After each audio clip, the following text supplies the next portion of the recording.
BJD government रे जोटा कालिया थिला सेटा सीएम किसान हला, ओडिशा मिलेट मिशन थिला, अन्न अभियान हला,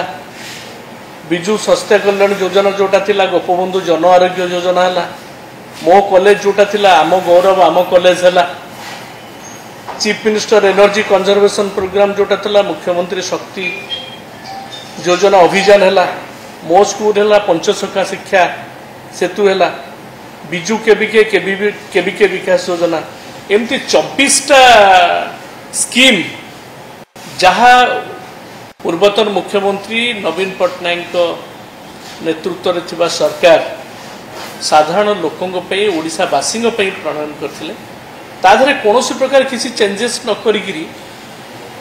केवल नाम परिवर्तन ही होइतिला। आज 25 रे पहुंचला जोटा मो सरकार थिला 2019 गांधी जयंती रे बोधे माननीय मुख्यमंत्री नवीन पट्टनायक से समय रे ताकू लॉन्च करथिले एवं तार मूल उद्देश्य थिला जे साधारण लोकों ठाऊ किभली भाव में नागरिक माने फीडबैक देबे, ताको ठाऊ किभली भाव में फीडबैक आसीबो एवं से फीडबैक को नेइकरी योजना प्रणयन हेबो एवं प्रशासन रे सुधार अणाजिबो।